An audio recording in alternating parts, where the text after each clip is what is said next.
The Phantom Tollbooth by Norton Juster, illustrated by Jules Pfeiffer. There's 20 chapters in this book. Okay.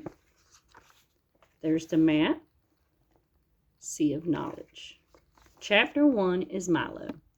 There was once a boy named Milo who didn't know what to do with himself, not just sometimes, but always. When he was in school, he longed to be out, and when he was out, he longed to be in.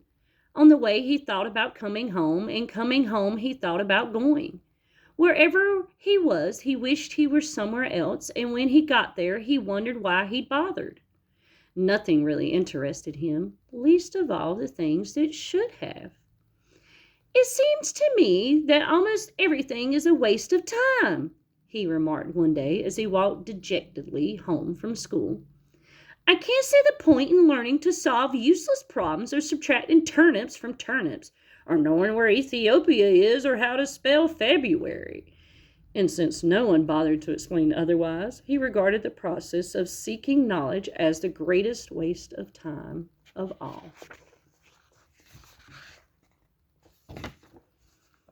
As he and his unhappy thoughts hurried along, for while he was never anxious to be where he was going, he liked to get there as quickly as possible. It seemed a great wonder that the world, which was so large, could sometimes feel so small and empty. And worst of all, he continued sadly, there's nothing for me to do, nowhere I'd care to go, and hardly anything worth seeing. He punctuated this last thought with such a deep sigh that a house sparrow singing nearby stopped and rushed home to be with his family. Without stopping or looking up, he rushed past the buildings and busy shops that lined the street, and in a few minutes reached home, dashed through the lobby, hopped onto the elevator, 2, 3, 4, 5, 6, 7, 8, and off again, opened the apartment door, rushed into his room, flopped dejectedly into a chair, and grumbled softly, another long afternoon. He looked glumly at all the things he owned, the books that were too much trouble to read, the tools he'd never learned to use, the small electric automobile he hadn't driven in months, or was it years, and the hundreds of other games and toys and bats and balls and bits and pieces scattered around him. And then to one side of the room, just next to the phonograph, he noticed something he had certainly never seen before. Who could possibly have left such an enormous package in such a strange one? For while it was not quite square, it was definitely not round, and for its size, it was larger than almost any other big package of smaller dimension that he'd ever seen. Attached to one side was a bright blue envelope which said simply, for Milo, who has plenty of time. Of course, if you've ever got a surprise package, you can imagine how puzzled and excited Milo was. And if you've never gotten one, pay close attention, because someday you might. I don't think it's my birthday, he puzzled.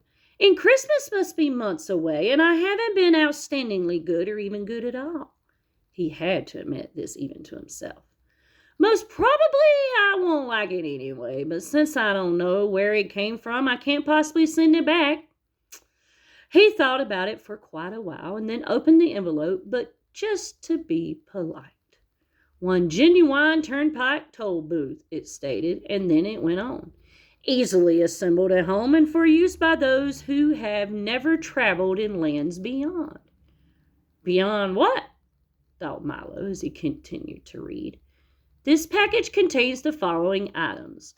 1. Genuine turnpike toll booth to be erected according to directions. 3. Precautionary signs to be used in precautionary fashion. Assorted coins for use in paying tolls. 1 map up to date and carefully drawn by master cartographers depicting natural and man-made features. 1 book of rules and traffic regulations which may not be bent or broken. And in smaller letters at the bottom, it concluded, results are not guaranteed, but if not perfectly satisfied, your wasted time will be refunded. Following the instructions, which told him to cut here, lift there, and fold back all around, he soon had the toll booth unpacked and set up on its stand. He fitted the windows in place and attached the roof, which extended out on both sides, and fastened on the coin box. It was very much like the toll booths he'd seen many times on family trips, except, of course, it was much smaller and purple. What a strange present, he thought to himself. The least they could have done was to send a highway with it, for it's terribly impractical without one. But since at the time there was nothing else he wanted to play with, he set up the 3 signs. Slow down approaching toll booth. Please have your fare ready. Have your destination in mind. And slowly unfolded the map. As the announcement stated, it was a beautiful map in many colors, showing principal roads, rivers and seas, towns and cities, mountains and valleys, intersections and detours, and sites of outstanding interest, both beautiful and historic. The only trouble was that Milo had never heard of any of the places it indicated, and even the names sounded most peculiar. I don't think there really is such a country, he concluded after studying it carefully. Well, it doesn't matter anyway, and he closed his eyes and poked a finger at the map. Dictionopolis, read Milo slowly, when he saw what his finger had chosen. Oh, well, I might as well go there as anywhere. He walked across the room and dusted the car off carefully. Then, taking the map and rule book with him, he hopped in and, for lack of anything better to do, drove slowly up to the toll booth. As he deposited his coin and rolled past, he remarked wistfully, I do hope this is an interesting game. Otherwise the afternoon will be so terribly dull. That was the end of Chapter 1. Please press like and subscribe. Chapter 2 will be up shortly. Thanks for listening.